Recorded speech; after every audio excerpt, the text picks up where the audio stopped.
Hello friends, आज के session में हम लोग एक बार फिर से बीपीएससी टीआरई 4.0 बिहार प्राथमिक शिक्षक कक्षा 1 से 5 तक के लिए मॉडल प्रैक्टिस सेट देखने जा रहे हैं।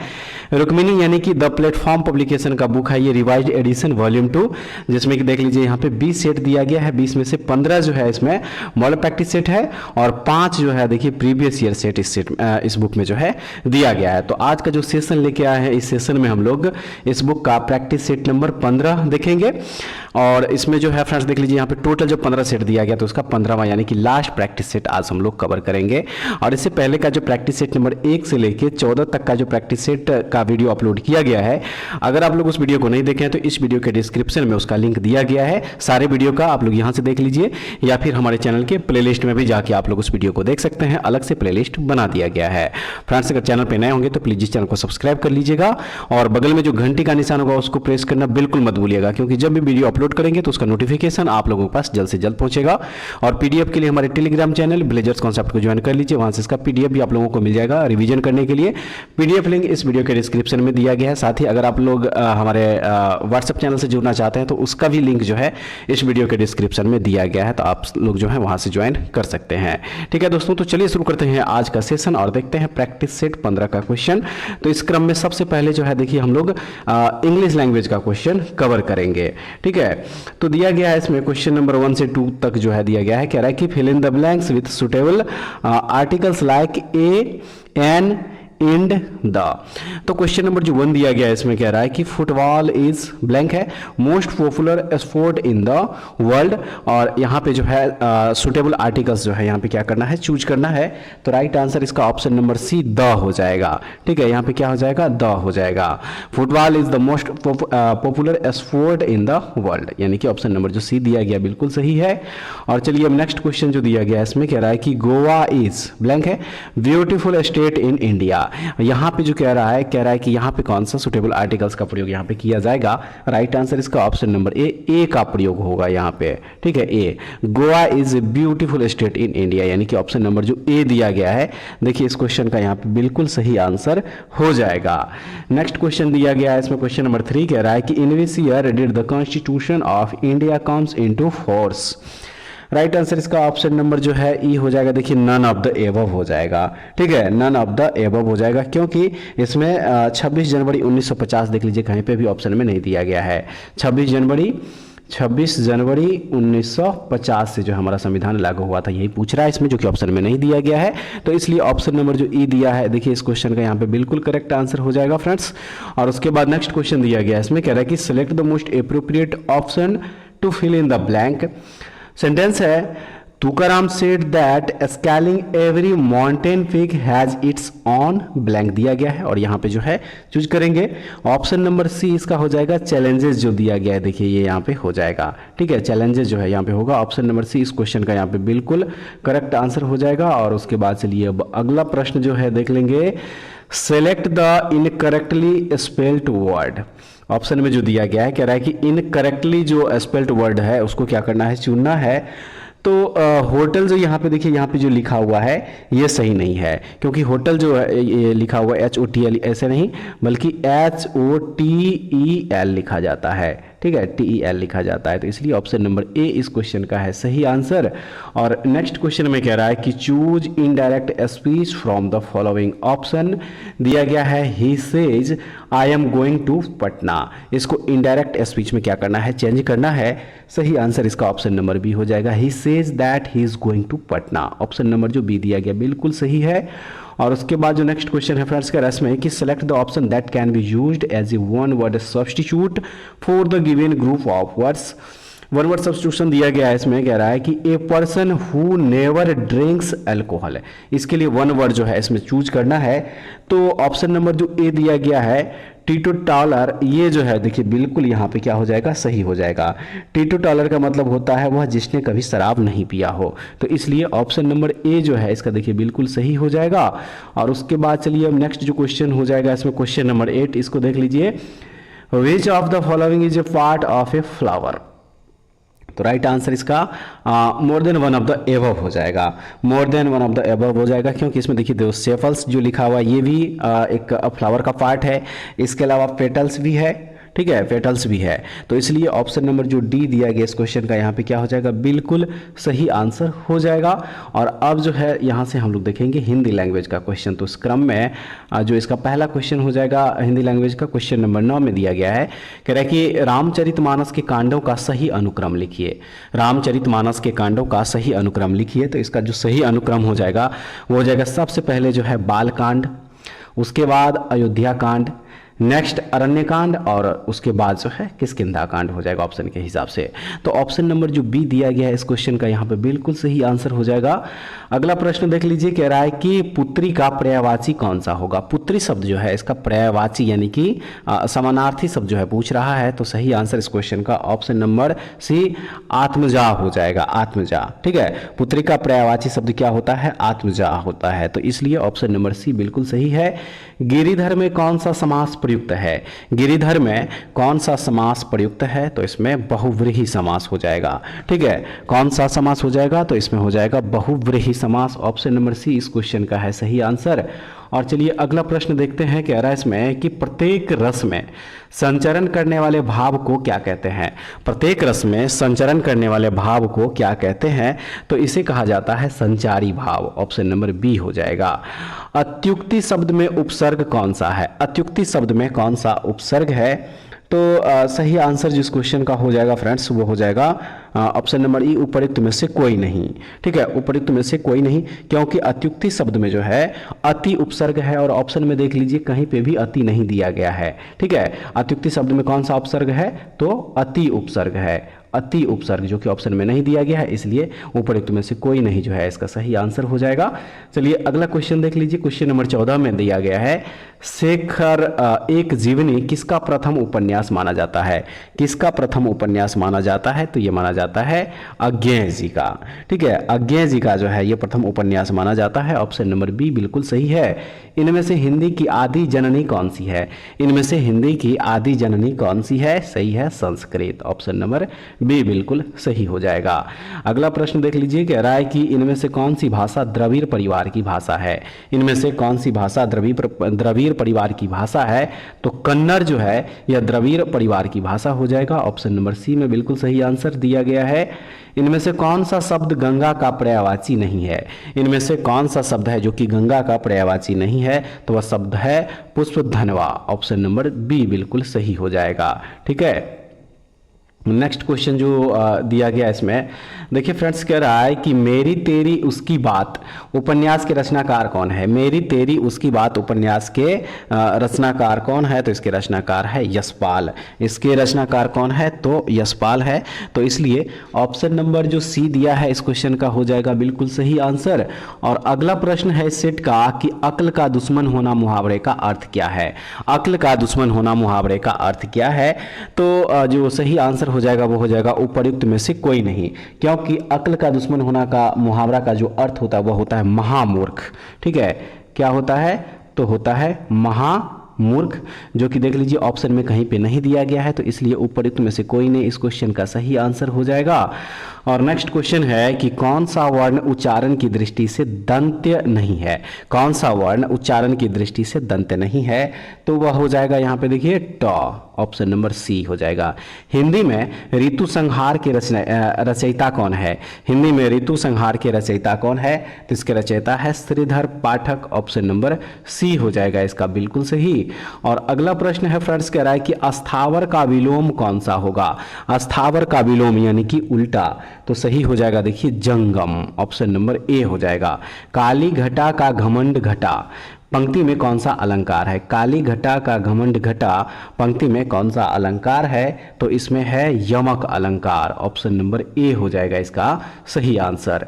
ठीक है, नेक्स्ट है देवर शब्द का तत्सम रूप कौन सा है, देवर शब्द का तत्सम रूप, तो देवर शब्द का तत्सम रूप है द्विवर। ऑप्शन नंबर बी हो जाएगा बिल्कुल सही।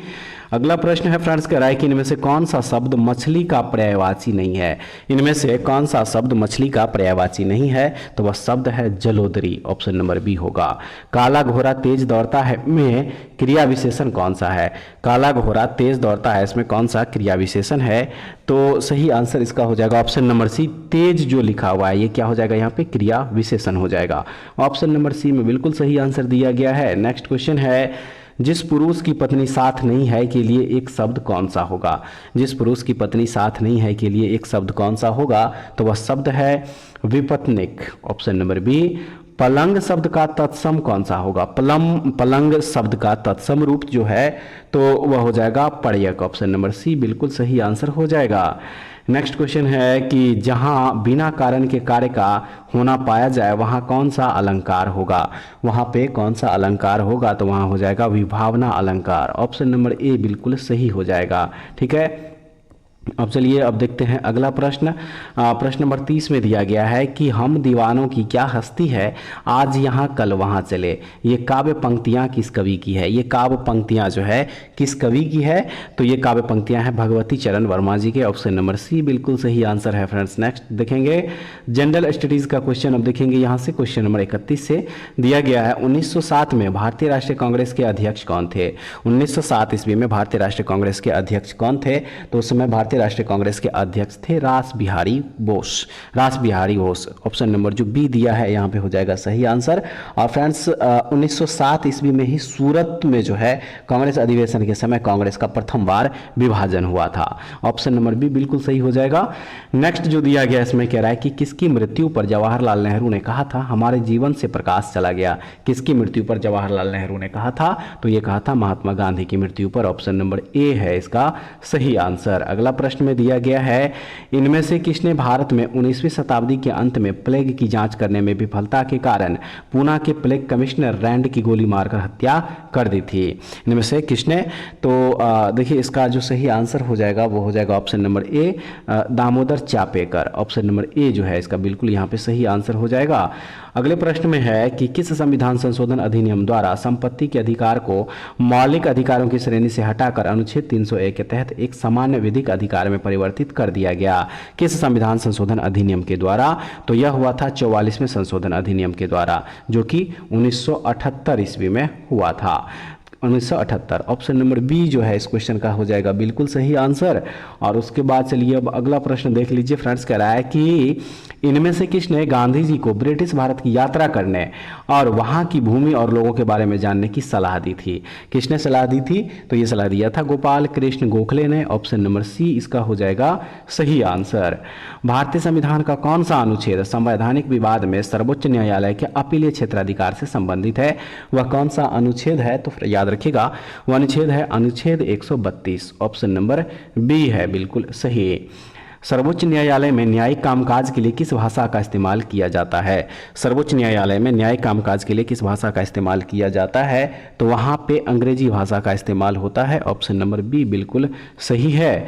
अगला प्रश्न है संसद के सचिवालय का उल्लेख संविधान के किस अनुच्छेद में किया गया है? संसद के सचिवालय का उल्लेख संविधान के किस अनुच्छेद में दिया गया है?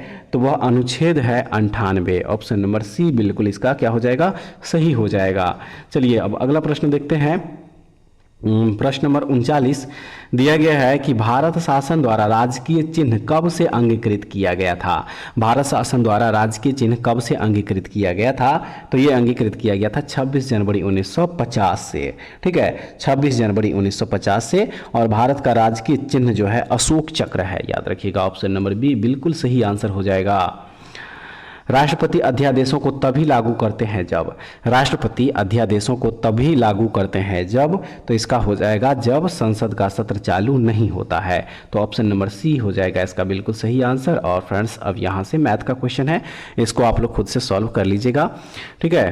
तो चलिए अब आगे जो है देख लीजिए यहाँ पे प्रश्न नंबर 51 से हम लोग देखेंगे। प्रश्न नंबर 51 से देखिए इस प्रश्न में दिया गया है सुमेलित कीजिए, सूची 1 को क्या करना है सूची 2 से सुमेलित करना है। तो इसका जो सही सुमेलित जो करेंगे तो राइट आंसर इस क्वेश्चन का हो जाएगा फ्रेंड्स ऑप्शन नंबर ए, यानी कि 1 का 3, ठीक है।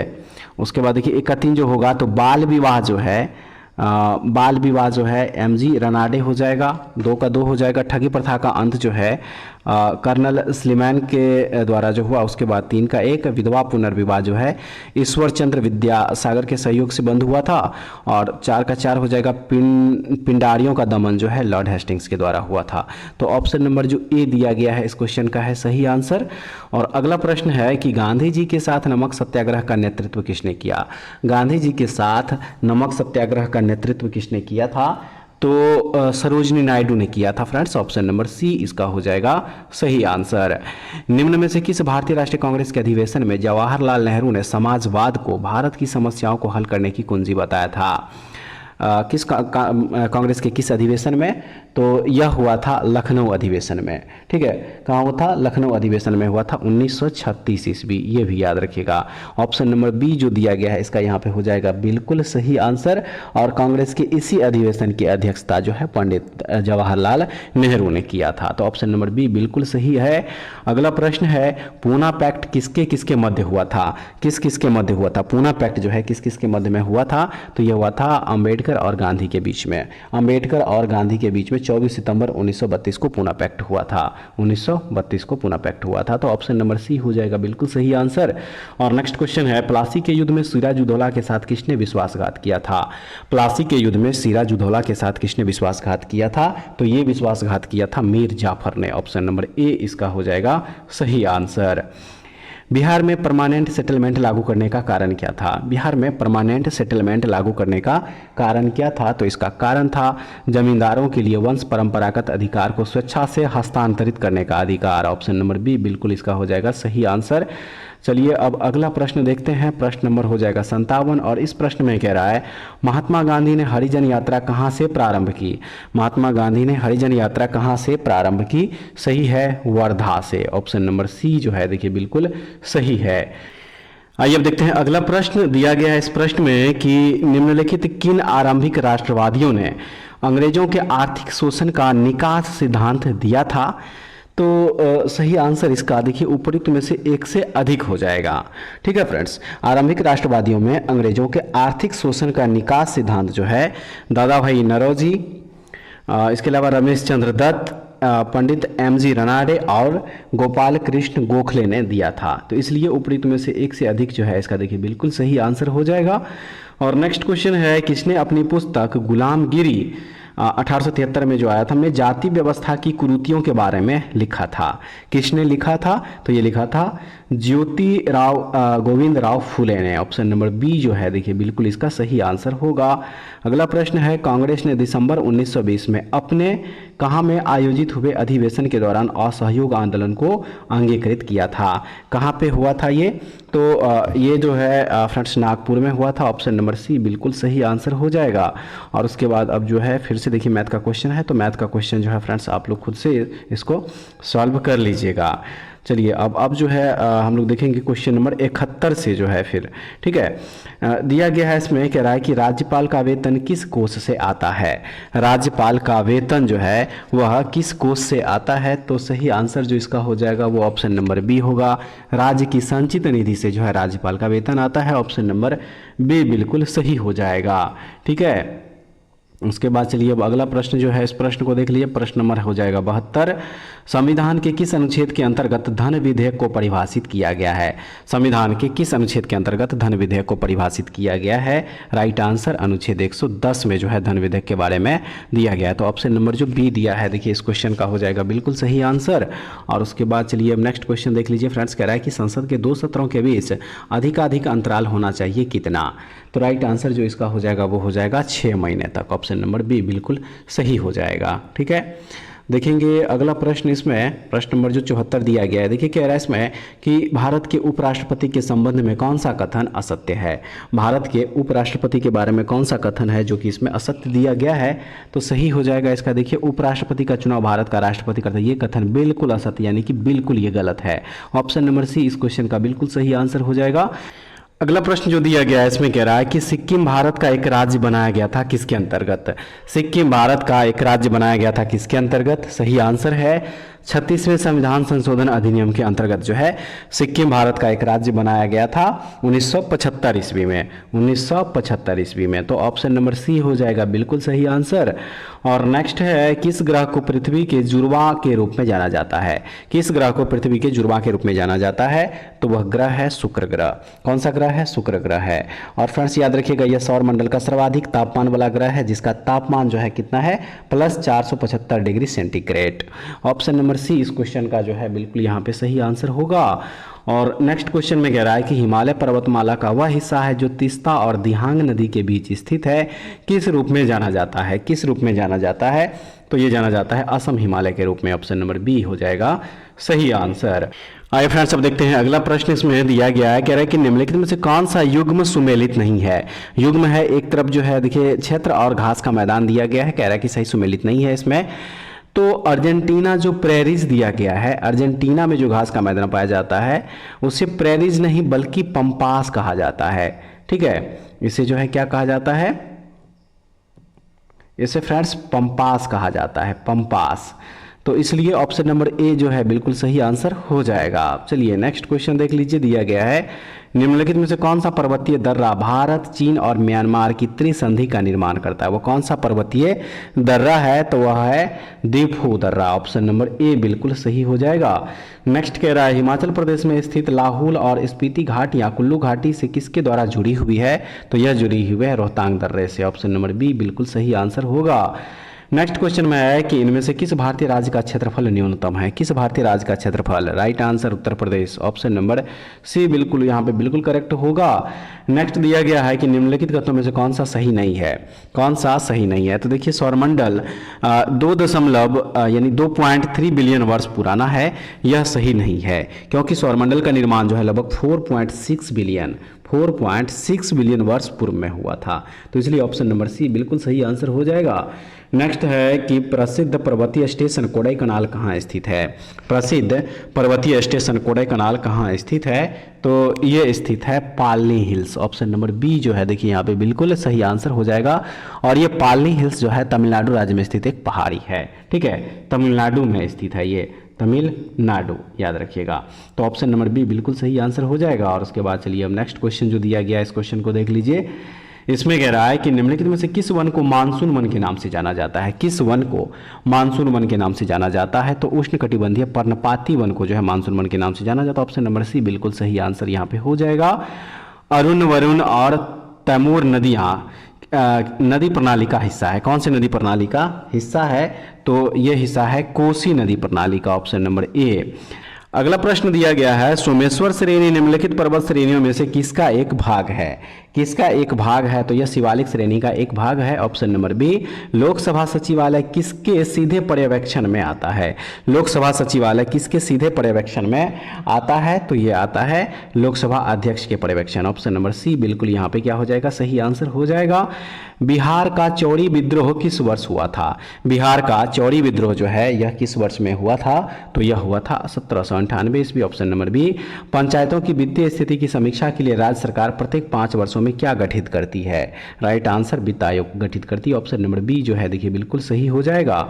और उसके बाद चलिए अब अगला प्रश्न देख लीजिए फ्रेंड्स, कह रहा है इसमें कि शहरीकरण के बढ़ते स्तर के अनुसार बिहार के निम्न जिलों का सही क्रम चुनिए। निम्न जिलों का सही क्रम जो है इसमें से चुनेंगे तो हो जाएगा नालंदा, मुंगेर और पटना। नालंदा, मुंगेर और पटना। ऑप्शन नंबर बी बिल्कुल सही आंसर दिया गया है। अगला प्रश्न है किस परिस्थिति विज्ञानी ने बाहरी भूखंडों पर एक दीर्घकालिक प्रयोग में दिखाया कि उत्पादकता, स्थिरता, पारिस्थितिक तंत्र के आक्रमण के विरोध और उनकी मिट्टी की उर्वरता के लिए जैव विविधता का केंद्रीय महत्व है? तो सही आंसर है David Tillman. Option number B बिल्कुल सही हो जाएगा। अगला प्रश्न देख लीजिए 1974 में किस शहर में पहली बार सेवा सहकारी बैंक की शुरुआत हुई थी? तो यह शुरुआत हुई थी अहमदाबाद में। ऑप्शन नंबर सी है जो है इसका बिल्कुल सही हो जाएगा। जमा मुद्रा अनुपात यानी कि सीडीआर के संबंध में निम्नलिखित में से सभी कथन सत्य है सिवाय किसके? सभी कथन सत्य है सिवाय किसके? सही है इसका देखिए त्योहार सीजन के दौरान जमा मुद्रा अनुपात में आमतौर पर गिरावट आती है इसके। तो ऑप्शन नंबर सी बिल्कुल यहाँ पे देखिए बिल्कुल सही आंसर हो जाएगा। भारत की जनगणना 2011 के अनुसार भारत के किस जिले की साक्षरता दर सबसे कम है? किस जिले की साक्षरता दर जो है 2011 की जनगणना के अनुसार सबसे कम है? राइट आंसर हो जाएगा देखिए अलीराजपुर, ठीक है, अलीराजपुर जो है देखिए इस क्वेश्चन का सही आंसर हो जाएगा। मध्य प्रदेश का एक जिला है ये, तो ऑप्शन नंबर बी बिल्कुल सही आंसर हो जाएगा।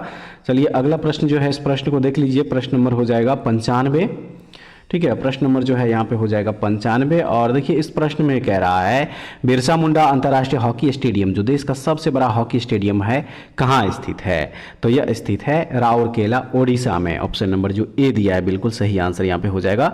देखिए इस स्टेडियम में जो है 20,000 से ज़्यादा दर्शकों के बैठने की क्षमता है, तो ऑप्शन नंबर ए है सही। पुस्तक द विनर्स माइंड सेट के लेखक कौन है? द विनर माइंड सेट के लेखक कौन है? तो इसके लेखक है शेन वॉटसन, ये एक पूर्व ऑस्ट्रेलियाई ऑलराउंडर क्रिकेट खिलाड़ी रह चुके हैं। ऑप्शन नंबर बी बिल्कुल सही आंसर इसका हो जाएगा।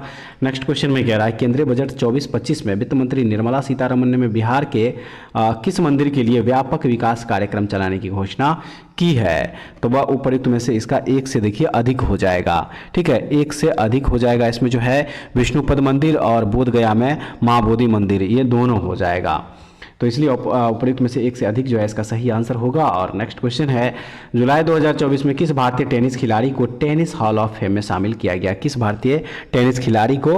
तो सही है इसका देखिए उपयुक्त में से एक से अधिक जो है हो जाएगा। इसमें जो है लिएंडर पेस भी हो जाएगा, विजय अमृत राज जो दिया गया देखिए ये दोनों हो जाएगा।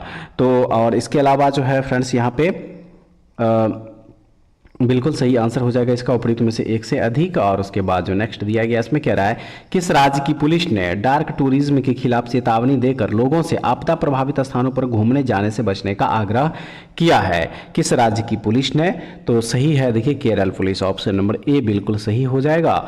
और अगले प्रश्न में कह रहा है कि ग्रैमी अवार्ड 2024 में किस भारतीय को ग्रैमी अवार्ड से सम्मानित किया गया है? ग्रैमी अवार्ड 2024 में किस भारतीय को ग्रैमी अवार्ड से सम्मानित किया गया है? राइट आंसर उपयुक्त में से एक से अधिक हो जाएगा। देखिए वर्ष 2024 में 5 भारतीय, जाकिर हुसैन, ठीक है, जाकिर हुसैन, राकेश चौरसिया, उसके बाद यहाँ पे शंकर महादेवन, गणेश राजगोपालन तथा सेल्वा गणेश विनायक राम को जो है ग्रैमी अवार्ड से सम्मानित किया गया। तो इसलिए उपयुक्त में से एक से अधिक जो है इसका यहाँ पे सही आंसर होगा। और अगला प्रश्न है कि किस राज्य सरकार ने महिलाओं के लिए कार्यस्थलों को सुरक्षित बनाने की दिशा में साहस पहल की शुरुआत की है? किस राज्य सरकार ने शुरू किया है ये? तो ये शुरू किया है तेलंगाना राज्य सरकार, ऑप्शन नंबर बी हो जाएगा। उसके बाद जो अगला प्रश्न है इसमें कह रहा है कि बिहार के किस जीआई टैग नामित उत्पाद का वानस्पतिक नाम यूरिले फेरोक्स सालिसब है? तो सही आंसर इसका देखिए हो जाएगा। देखिए मिथिला मखाना जो है, मिथिला मखाना, इसी का वानस्पतिक नाम यानी कि बोटेनिकल नाम जो है यूरिले फेरोक्स सालिसब है, तो ऑप्शन नंबर सी बिल्कुल सही आंसर है। और नेक्स्ट हो जाएगा हाल ही में केंद्र सरकार ने प्राकृतिक गैस पर किस समिति की सिफारिशों के आधार पर पाइल्ड नेचुरल गैस और कंप्रेस्ड नेचुरल गैस की कीमतों को सीमित करने के लिए नए गैस मूल्य निर्धारण को मंजूरी दी है? कौन सी समिति है वो? तो वह समिति है किरीट पारिक समिति, ऑप्शन नंबर सी हो जाएगा इस क्वेश्चन का सही आंसर। और अगला प्रश्न में कह रहा है कि भारत को जानो कार्यक्रम निम्नलिखित में से किसकी पहल है? भारत को जानो कार्यक्रम निम्नलिखित में से किसकी पहल है? तो यह पहल है विदेशी मामलों के मंत्रालय की, ऑप्शन नंबर सी इसका हो जाएगा सही आंसर। हाल ही में समुद्र लक्ष्मण नामक सैन्य अभ्यास भारत और किस देश के बीच मार्च 2024 में विशाखापट्टनम में आयोजित किया गया? तो याद रखिएगा यह भारत और मलेशिया के बीच में आयोजन हुआ है। इसका ऑप्शन नंबर बी बिल्कुल सही आंसर हो जाएगा फ्रेंड्स। चलिए नेक्स्ट क्वेश्चन देख लीजिए, क्वेश्चन नंबर 106। इसमें कह रहा है वनों के संबंध में निम्नलिखित में से कौन सा कथन गलत है? वनों के संबंध में निम्नलिखित में से कौन सा कथन है जो कि गलत है? तो ये मृदा का संरक्षण नहीं करते हैं, ये कथन यहाँ पे गलत हो जाएगा। तो इसलिए ऑप्शन नंबर सी इस क्वेश्चन का राइट आंसर हो जाएगा। जीवों का इनमें से कौन सा समूह मृत और क्षयकारी जीवों के विघटन में शामिल होता है? जीवों का इनमें से कौन सा वह समूह है? तो वह है अपघटक, डिकम्पोजर जिसको कहा जाता है। तो ऑप्शन नंबर बी बिल्कुल सही आंसर हो जाएगा। नेक्स्ट है एक स्वपोषी पारिस्थितिकी तंत्र से क्या अभिप्राय है? एक स्वपोषी पारिस्थितिकी तंत्र से क्या अभिप्राय है? राइट आंसर इसका हो जाएगा कार्बनिक द्रव्य पीढ़ी दर पीढ़ी लगभग स्थिर रहता है, ऑप्शन नंबर जो सी दिया है बिल्कुल सही हो जाएगा। और उसके बाद अगला प्रश्न में कह रहा है कि घरेलू और औद्योगिक ठोस अपशिष्ट के बीच मुख्य अंतर क्या है? तो इसमें मुख्य अंतर है घरेलू ठोस अपशिष्ट संरचना में विषम होते हैं, ऑप्शन बी जो है इसका देखिए सही है। निम्न में से कौन सा कथन गलत है? निम्न में से कौन सा कथन गलत है? तो इसमें जो गलत कथन दिया गया है वह है प्राकृतिक संसाधनों का संधारणीय प्रबंधन एक आसान कार्य है, ऑप्शन नंबर जो सी दिया है बिल्कुल यहाँ पे सही आंसर हो जाएगा। निम्नलिखित में से कौन सा वन्यजीव अभ्यारण्य गोवा में स्थित है? वह कौन सा अभ्यारण्य है? तो वह है भगवान महावीर वन्यजीव अभ्यारण्य, जो कि गोवा में स्थित है। ऑप्शन नंबर बी इस क्वेश्चन का हो जाएगा सही आंसर। विज्ञान की वह शाखा कौन सा है जिसका उद्देश्य मानव जनसंख्या की आनुवांशिक गुणवत्ता में सुधार करना है? विज्ञान की वह कौन सी शाखा है? तो शाखा का नाम है यूजेनिक्स। ऑप्शन सी इसका हो जाएगा सही आंसर। ऑक्सीजन के अभाव में अवायवीय जीवाणु द्वारा पानी के नीचे मौजूद वनस्पति सामग्री के अपघटन से पृथ्वी के नीचे कौन सा जीवाश्म ईंधन बनता है? तो वहां बनता है प्राकृतिक गैस। ऑप्शन नंबर बी जो है बिल्कुल सही हो जाएगा। इनमें से कौन सा एक सेप्रोट्रॉफ है? इनमें से कौन सा एक सेप्रोट्रॉफ है? Right answer कुकुरमुत्ता। कुकुरमुत्ता जो है यह एक सेप्रोट्रॉफ है। देखिए, कोई जीव या पौधे जो मरे हुए और क्षयकारी जैविक पदार्थों को अवशोषित करके खाते हैं या अपना पोषण को प्राप्त करते हैं, उसे मृतोपोषी या मृतजीवी या फिर सेप्रोट्रॉफ कहा जाता है। तो इसलिए ऑप्शन नंबर बी कुकुरमुत्ता जो है, जिसको कि मशरूम कहा जाता है, इस क्वेश्चन का बिल्कुल सही आंसर हो जाएगा। और चलिए अब अगला प्रश्न देख लीजिए। प्रश्न नंबर हो जाएगा 115। देखिए फ्रेंड्स, इस प्रश्न में कह रहा है कि पौधों का सार्वभौमिक प्राकृतिक ऑक्सीन कौन है? प्राकृतिक ऑक्सीन कौन है? तो वह हो जाएगा IAA। ऑप्शन नंबर जो सी दिया गया है यहाँ पे बिल्कुल सही आंसर हो जाएगा। देखिए, IAA का पूर्ण रूप यानी कि फुल फॉर्म होता है indole acetic acid. Option number C हो जाएगा इस क्वेश्चन का सही आंसर। नेक्स्ट है, निम्नलिखित में से कौन सा युग्म सुमेलित नहीं है? एक तरफ बाघ आरक्षित क्षेत्र, दूसरी तरफ जो है संबंधित राज्य दिया गया है और कह रहा है कि कौन सा युग्म जो है इसमें सही सुमेलित नहीं है। तो बुक्सा बाघ आरक्षित क्षेत्र जो बिहार दिया गया है यह सही सुमेलित नहीं है, क्योंकि बुक्सा बाघ आरक्षित क्षेत्र बिहार में नहीं बल्कि ये पश्चिम बंगाल में है। ठीक है, कहाँ पे है ये? पश्चिम बंगाल में है। तो इसलिए ऑप्शन नंबर ए बिल्कुल सही आंसर हो जाएगा। और उसके बाद नेक्स्ट क्वेश्चन है कि रात के समय आवासीय क्षेत्र में शोर का अनुमत स्तर क्या है? अनुमत स्तर तो सही हो जाएगा, देखिए 45 डेसिबल। Option number A. उद्विकास यानी कि इवोल्यूशन के सबसे कठिन, माफ कीजिएगा, सबसे अधिक ठोस प्रमाण किससे मिलते हैं? सबसे अधिक ठोस प्रमाण तो ये मिलते हैं जीवाश्म से, जो कि ऑप्शन नंबर ए में यहाँ पे बिल्कुल सही आंसर दिया गया है। और उसके बाद जो अगला प्रश्न हो जाएगा, प्रश्न नंबर 119 कह रहा है इसमें कि किसी वस्तु के वेग में परिवर्तन की दर नियत है, इसका औसत वेग कितना होगा? इसका औसत वेग कितना होगा? राइट आंसर प्रारंभिक और अंतिम वेग के योग का आधा जो है इसका औसत वेग हो जाएगा। ऑप्शन नंबर ए बिल्कुल सही हो जाएगा। नेक्स्ट है, ऊर्जा स्थानांतरण के दौरान जीवों द्वारा प्राप्त ऊर्जा कितने क्षेत्रों में परिवर्तित होते हैं? कितने क्षेत्रों में? टोटल 3 क्षेत्र में। ठीक है, टोटल 3 क्षेत्र। और ये 3 क्षेत्र कौन है? तो शुद्ध उपभोक्ता, चयापचय ऊर्जा यानी कि मेटाबॉलिक एनर्जी, और तीसरा जैविक अपशिष्ट। तो ऑप्शन नंबर 3 सी हो जाएगा इस क्वेश्चन का बिल्कुल सही आंसर। अवरक्त किरणें के तरंगदैर्घ्य की कोटि है क्या होती है? तो इसकी जो कोटि हो जाएगी वो हो जाएगी, देखिए यहाँ पे 10,000 एंगस्ट्रॉम। ऑप्शन नंबर सी बिल्कुल सही आंसर इसका हो जाएगा। नेक्स्ट है, प्रकाश आंख में किससे होकर प्रवेश करती है? प्रकाश जो है वह आंख में किससे होकर प्रवेश करती है? तो ये कॉर्निया से होकर प्रवेश करती है। ऑप्शन नंबर सी इसका हो जाएगा सही। निम्नलिखित में से कौन सा आर्किमिडीज के सिद्धांत पर आधारित नहीं है? इनमें से कौन सा आर्किमिडीज के सिद्धांत पर आधारित नहीं है? तो वह हो जाएगा, देखिए, हवाई जहाज के पंखों की डिजाइनिंग। हवाई जहाज के पंखों के डिजाइनिंग जो है यह आर्किमिडीज के सिद्धांत पर आधारित नहीं है, बल्कि यह बर्नौली के सिद्धांत पर आधारित है। तो इसलिए ऑप्शन नंबर बी बिल्कुल इसका देखिए सही आंसर हो जाएगा। यांत्रिक तरंगे किससे गमन कर सकती है? यांत्रिक तरंगे किससे गमन कर सकती है? तो यह सिर्फ माध्यम में, निर्वात में नहीं। ऑप्शन नंबर सी बिल्कुल सही आंसर हो जाएगा। नेक्स्ट दिया गया है कि किसी तत्व के समस्थानिक की द्रव्यमान संख्या 298 है, यदि इसके नाभिक में 189 न्यूट्रॉन है तो इसकी परमाणु संख्या कितनी हो जाएगी? तो चलिए पहले इसका ऑप्शन देख लीजिए। देखिए, ऑप्शन जो दिया गया इस हिसाब से इसका सही आंसर जो हो जाएगा वो हो जाएगा ऑप्शन नंबर बी। ठीक है, यानी कि 109.0। ऑप्शन नंबर बी बिल्कुल सही हो जाएगा। और चलिए अब अगला प्रश्न देखते हैं। 126 में दिया गया है, इनमें से कौन सा उभयधर्मी ऑक्साइड है? कौन सा उभयधर्मी ऑक्साइड है? तो वह है zinc oxide. Option number C बिल्कुल सही हो जाएगा। क्षार धातुओं में कौन से गुण होते हैं? क्षार धातुओं में कौन से गुण होते हैं? तो इसमें देखिए कम आयनन ऊर्जा होगा। ऑप्शन नंबर बी बिल्कुल सही दिया गया है।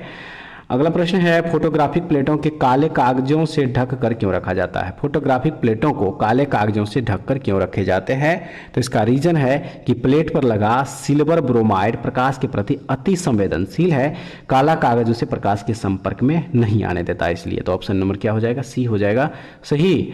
और उसके बाद नेक्स्ट है, निम्नलिखित में से कौन सा कथन इकाइनोडर्मेटा के बारे में गलत है? कौन सा कथन है जो कि इकाइनोडर्मेटा के बारे में गलत दिया गया? तो वह कथन है परिसंचरण तंत्र बंद होता है, है और उनमें रक्त वाहिकाओं के साथ एक हृदय भी होता है। ऑप्शन नंबर सी इस क्वेश्चन का सही आंसर होगा। नेक्स्ट है कोल गैस किसे कहते हैं? कोल गैस किसे कहते हैं? तो देखिए फ्रेंड्स, यहाँ पे H2O, हाइड्रोजन CH4, मीथेन और CO कार्बन मोनोऑक्साइड, इसे ही कोल गैस कहा जाता है। तो ऑप्शन नंबर ए इसका हो जाएगा सही।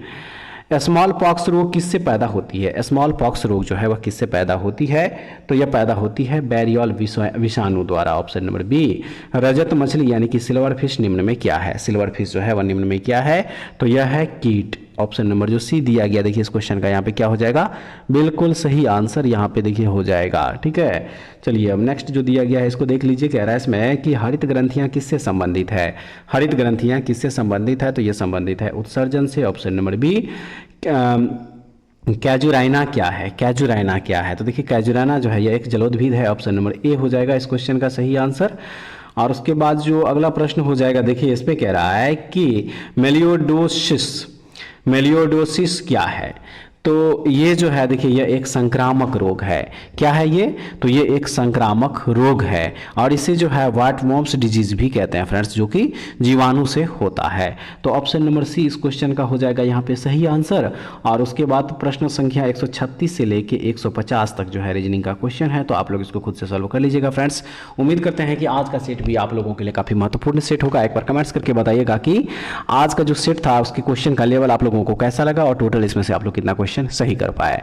तो फ्रेंड्स ऐसे वीडियो के लिए हमारे चैनल से जुड़े रहिए। नेक्स्ट वीडियो में दोबारा फिर से मिलते हैं, तब तक के लिए जय हिंद।